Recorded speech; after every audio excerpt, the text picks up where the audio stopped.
하나님 말씀 보시겠습니다. 하나님 말씀은 누가복음 19장 11절에서 27절 말씀.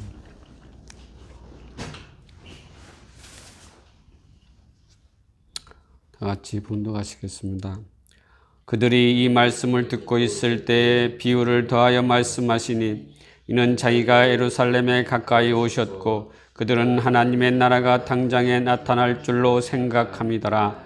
이르시되 어떤 귀인이 왕위를 받아가지고 오려고 먼 나라로 갈 때에 그 종료를 불러 은화 열 문화를 주며 이르되 내가 돌아올 때까지 장사하라 하니라. 근데 그 백성이 그를 미워하여 사자를 뒤로 보내어 이르되 우리는 이 사람이 우리의 왕됨을 원하지 아니하나이다 하였더라. 귀인이 왕위를 받아가지고 돌아와서 은화를 준 종들이 각각 어떻게 장사했는지를 알고자 하여 그들을 부르니 그 첫째가 나와 이르되 주인이여 당신의 한 문화로 열 문화를 남겼나이다. 주인이 이르되 잘하였다. 착한 종이여 내가 지극히 작은 것에 충성하였으니 열 고를 권세를 차지하라 하고 그 둘째가 와서 이르되 주인이여 당신의 한 문화로 5 문화를 만들었나이다. 주인이 그에도 이르되 너도 5 고를 차지하라 하고 또 한 사람이 와서 이르되 주인이여 보소서 당신의 한 문화가 여기 있나이다. 내가 수건으로 쌓아 두었나이다. 이는 당신이 엄한 사람인 것을 내가 무서워함이라. 당신은 두지 않은 것을 취하고 심지 않은 것을 거두나이다. 주인이 이르되 약한 종아 내가 내 말로 너를 심판하노니 너는 내가 두지 않은 것을 취하고 심지 않은 것을 거두는 엄한 사람인 줄로 알았느냐. 그러면 어찌하여 내 돈을 은행에 맡기지 아니하였느냐. 그리하였으면 내가 와서 그를 이자와 함께 그 돈을 찾으리라 하고 곁에 섰는 자들에게 이르되 그 한 문화를 빼앗아 10 문화 있는 자에게 주라 하니 그들이 이르되 주여 그에게 이미 10 문화가 있나이다. 주인이 이르되 내가 너희에게 말하노니 무릇 있는 자는 받겠고 없는 자는 그 있는 것도 빼앗기리라. 그리고 내가 왕됨을 원하지 아니하였던 저 원수들을 이리로 끌어다가 내 앞에서 죽이라 하였느니라. 아멘.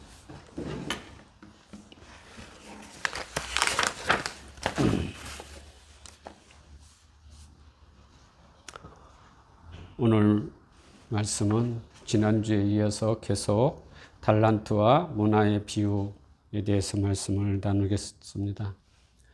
지난주 마지막에 왕으로 오신 예수님을 왕되심을 부정하고 그분을 미워하며 한껏 조롱하였던 유대인들의 모습 속에서 자신을 돌아보아야 한다고 말씀을 나누었지요. 예수님이 십자가에 또한 못 박으시고 달려 있을 때 유대인의 왕이라고 명패를 붙이고 조롱한 모습이 우리의 모습이고 이는 모든 죄인들의 실체라고 하였습니다. 유대인들은 왜 예수님을 미워하게 되었을까요? 예수님께서 문화의 비유 이야기를 마치고 예루살렘으로 들어가실 때에는 유대인들이 예수님을 향해서 왕이여 우리를 구원하소서 호산나 하고 외쳤습니다. 그들은 예수님이 예루살렘에 오시면 풍랑도 잠잠케 하며 죽은 자도 살리시며 오병이어의 기적을 일으키기도 한 예수님이 다시 예루살렘에 들어오시면 기적 같은 능력으로 화려한 다윗 왕국을 재건할 것으로 믿었습니다. 그래서 그들은 예수님이 예루살렘으로 입성을 할 때 호산나 하고 환호하며 그렇게 환호했던 것입니다. 이것이 하나님 나라에 대한 오해에서 비롯된 것입니다. 예수님께서도 서두에 비유를 말씀하신 것은 하나님 나라에 대한 오해를 풀기 위해서 비유를 말씀하신 것이다 라고 말씀하였지요. 유대인들은 이처럼 예수님의 능력이 다윗 왕국을 회복하실 것이라 기대하고 있었던 것입니다. 그러나 예수님이 기대와는 정반대로 자신은 순환을 받고 죽어야 하나님 나라가 오게 된다고 말씀을 하시지요. 그리고 실제로 일주일 안에 예수님은 십자가를 지고 죽으십니다. 이처럼 나약한 예수님의 모습은 유대인들이 수천 년 동안 기다리고 고대했던 그런 메시아가 아니었고, 그들이 기대하던 이스라엘 민족을 재건하는 방법도 아니었던 것입니다. 그러나 예수님은 계속하여 단호하게 당신의 강함을 비우고 약함으로 당신의 나라를 세우시겠다고 말씀하십니다. 그리고 그것을 그대로 시행하신 것입니다. 그러기에 그들은 주님을 미워하게 된 것입니다. 세상 사람들은 강한 힘과 능력을 추종하지 나약한 모습은 십자가에 죽이는 것입니다. 그들에게는 약함이 곧 죄요, 약함이 곧 악인 것이지요. 그래서 그들은 약함을 용납할 수가 없었던 것이지요. 그들이 자신의 힘으로, 자신의 능력으로 하나님을 대적하고 있는 것입니다. 그들은 반드시 심판을 받아야 하는 것이지요.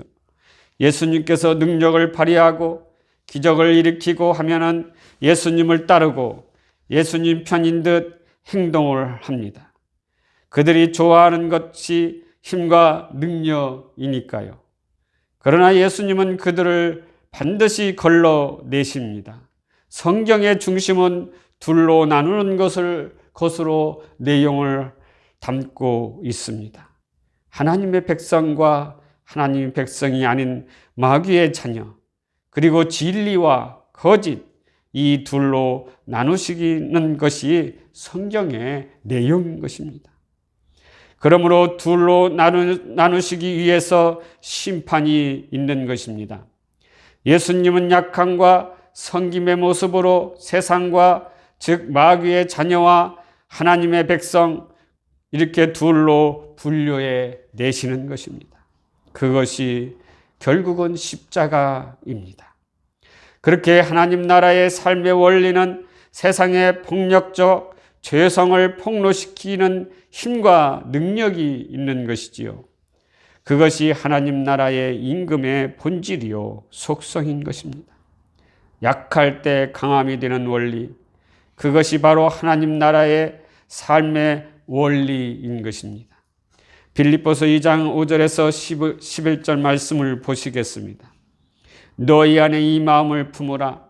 곧 그리스도 예수의 마음이니 그는 근본 하나님의 본체시나 하나님과 동등됨을 취할 것으로 여기지 아니하시고 오히려 자기를 비워 종의 형체를 가지사 사람들과 같이 되셨고 사람의 모양으로 나타나사 자기를 낮추시고 죽기까지 복종하셨으니 그 십자가의 죽으심이라. 이러므로 하나님이 그를 지극히 높여 모든 이름 위에 뛰어난 이름을 주사 하늘에 있는 자들과 땅에 있는 자들과 땅 아래에 있는 자들로 모든 무릎을 예수의 이름에 꿇게 하시고 모든 입으로 예수 그리스도를 주라 시인하여 하나님 아버지께 영광을 돌리게 하셨느니라. 우리는 이 말씀처럼 예수님은 순환을 당하시고 십자가를 지심으로 약함과 비움으로 하나님 나라의 왕으로 등극하시도록 되어 있습니다. 그런데 이 세상 모든 인간들이 그러한 방식으로 왕이 되시겠다고 하는 하나님의 방법에 동의하지 못하고 있습니다. 그래서 온 세상이 하늘의 왕이신 그분의 왕 되심을 조롱하고 있지요. 유대인이나 이방인이나 모두 다 예수님 왕 되심을 비웃고 있습니다. 마가복음 15장 25절 27절을 보시겠습니다. 때가 삼시가 되어 십자가에 못 박으라. 그 위에 있는 쥐패에 유대인의 왕이라 썼고 강도 둘을 예수와 함께 십자가에 못 박으니 하나는 그의 우편에 하나는 좌편에 있더라.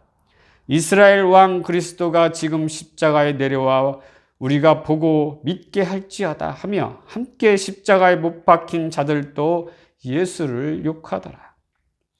한마디로 세상은 자신들이 원하는 유익과 자랑과 능력을 주지 않으면 가차없이 배반하고 버리는 것입니다. 그렇게 예수님은 버림을 당하셨던 것이지요.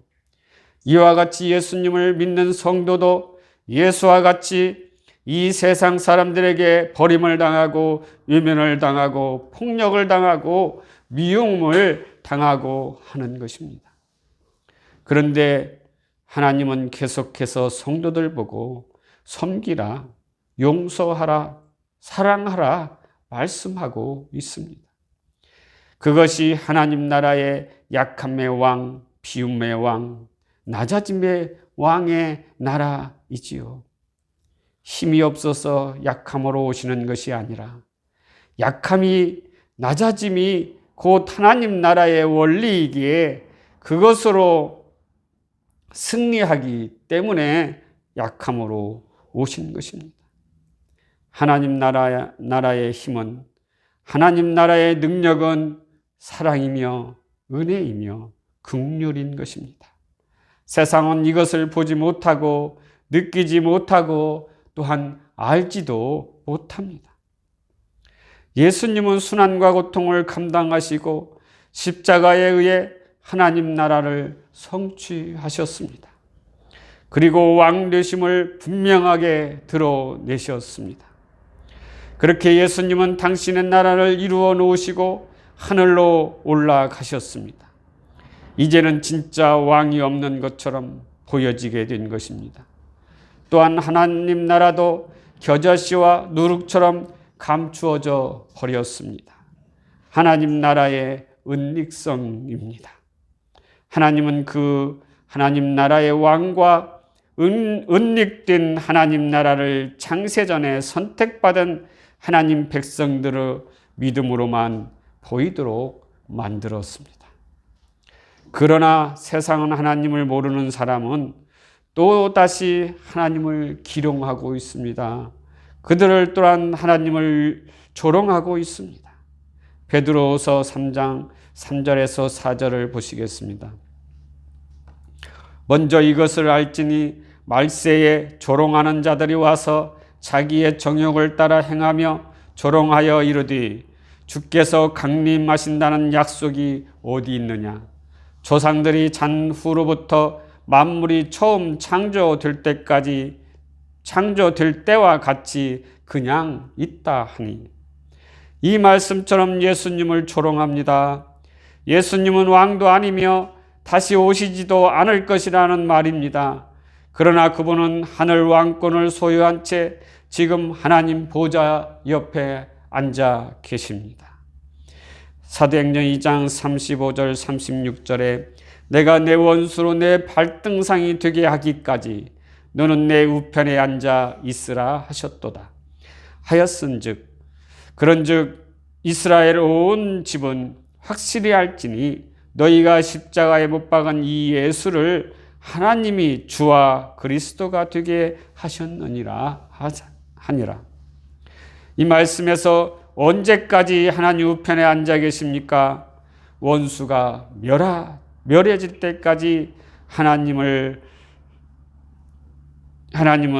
그 주님을 우편에 앉아 계신다고 하고 있습니다.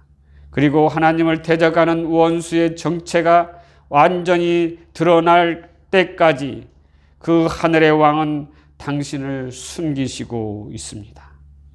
하지만 당신의 백성에게만 성령님을 통하여 알게 하시는 것이 이 성경에서 말씀하고 있는 것입니다. 세상은 이처럼 보이지 않는 하늘의 왕을 마음껏 조롱합니다. 그리고 그분을 부인합니다. 그렇게 믿음을 부여받지 못한 세상은 은닉된 하늘의 왕을 보지 못하고 그분의 부재 속에서 자기들의 뜻과 야망과 비전을 쫓아 자신이라는 우상을 섬기며 자신들의 죄성을 낱낱이 드러냅니다. 그것이 약한 종들의 모습 안에서 들어있는 세상인 것입니다. 하지만 성도는 세상처럼 죄성이 드러나면 어떻게 합니까? 탕자처럼 하늘과 아버지께 죄를 지었습니다 라고 아버지께 돌아오는 것입니다. 그것이 하나님의 백성입니다. 자신의 죄를 고백하고 회개하고 아버지께 돌아오게 되는 것입니다. 그것이 하나님께서 창세전에 선택되고 택함받은 자들의 모습인 것입니다. 그렇다면 하나님 안에 속한 하나님의 백성들이 왕의 부재와 왕의 나라의 은닉 속에서 깨어있는 삶을 산다는 것은 어떻게 사는 것을 말하는 것일까요? 그리고 어떤 삶이 주인에게 칭찬을 받는 이윤을 남기는 삶일까요? 달란트와 문화의 비유에서 달란트와 문화는 주님의 부재 속에서 주님이 자기 백성들에게 주시는 주님과 백성들 간의 접촉점이라고 할 수 있습니다. 그 만나는 점, 다름 아닌 주인의 명령, 즉 말씀, 언약인 것이지요. 우리의 왕은 우리에게 다시 오신다는 말씀 하나 남기고 떠납니다. 비유에 나오는 주인들도 마찬가지입니다. 그렇게 성도들은 바로 그 주님이 남기고 가신 주님의 말씀과 언약을 붙들고 그들이 다시 오셔서 영원한 나라의 왕노릇하는 그날을 기다리며 사는 사람들인 것입니다. 바로 그러한 성도의 삶은 주인이 남긴 것을 가지고 주인의 말에 순종하고 있는 종들의 모습인 것이지요. 성도 여러분, 달란트와 문화의 비유에서 이윤을 얼마를 남겼는가가 중요한 것이 아니라 주인의 말을 순종하여 장사를 하였다는 것이 중요한 것입니다. 오늘 본문 13절 말씀에도 그 종 열을 불러 은화 열 문화를 주며 이르되 내가 돌아올 때까지 장사하라 하니라. 또한 마태복음 25장 16절에 다섯 달란트 받은 자는 바로 가서 그것으로 장사하여 또 다섯 달란트를 남기고, 여기서 장사라는 것은 손해를 볼 수도 있고 이윤을 남길 수도 있는 그러한 것입니다. 어떤 장사가 이윤을 남기고 어떤 장사가 손해를 본다는 것을 미루어 추측할 수도 없는 것이지요. 그런데 종들은 주인의 돈으로 장사를 하고 있는 것입니다. 그게 중요한 것이지요. 진정으로 충성된 종은 주인의 인격을 믿는 사람을 말하고 있지요. 주인을 믿는 사람은 손해를 감수하고 자유로운 장사를 할 수 있겠지요. 즉 주인을 믿는다는 것은 주인이 시킨 장사를 통해서 이윤을 남기든 남기지 못하든 주인이 자신의 충성을 알아줄 것을 아는 것입니다. 하지만 장사를 해서 이윤을 남기지 못하면 어떻게 하지 하는 것이 율법주의입니다. 주인은 그들이 남긴 이윤에 관심이 있는 것이 아니라 그들이 주인의 말에 순종하는가를 더 귀하게 여기시는 것입니다. 그래서 5달란트를 남긴 종이나 2달란트를 남긴 종이나 동일한 칭찬을 받는 것이지요. 그러나 주인의 긍휼과 은혜를 알지 못하는 다른 말로 하면 주인을 믿지 못하는 종은 어떻게 했습니까? 함부로 장사를 할 수가 없는 것이지요. 왜냐하면 그는 주인의 긍휼과 은혜를 믿지 않기 때문에 손해를 보면 주인에게 꾸중을 받을까 생각하기 때문입니다. 그것이 율법주의이며 인본주의인 것입니다. 그래서 그들은 절대 주인의 말을 순종할 수 없습니다. 장사를 해서 손해를 봐도 이윤을 내도 괜찮은 주인의 그 넓은 은혜의 품속에 들어있는 그 자유의 복음을 그들은 받아들일 수 없기 때문이지요. 그들이 할 수 있는 것은 무엇이겠습니까? 절대 손해를 보지 말자는 생각으로 자신의 지혜를 사용하여 주인의 뜻과 다른 행동을 하는 것입니다. 그것이 달란트와 문화를 수건에 싸서 땅에 묻어둔 종들의 모습입니다. 주인이 장사를 하라고 하였으면 주인의 인격을 믿고 손해를 보던 이윤을 남기든 장사를 해야 하는데, 주인에게 손해를 입히면 자신에게 돌아올 상급이 적어질까봐, 아니면 버림을 받을까봐 자신의 힘과 지혜를 사용하여 다른 방법을 찾는 것입니다. 그것이 바로 세리이며 바리새인들이며 율법주의자들인 것입니다. 성도 여러분, 주인의 말씀에 순종하는 자가 될 것인가? 아니면 주인이 두려워 주인의 말씀을 듣지 않고, 즉 은혜와 긍휼을 바라지 않고 자신의 능력을 사용하는 불순종의 사람이 될 것인가? 여러분의 선택에 달려 있는 것입니다. 저와 여러분은 주인이 장사를 하라고 하면 이익이 남든 못 남든 간에 상관없이 주인의 말에 순종하는 자가 되시기를 주님의 이름으로 기원합니다. 아멘. 다음 주에 이어서 다시 한번 달란트 비유, 문화 비유에 대해서 결론을 맺겠습니다.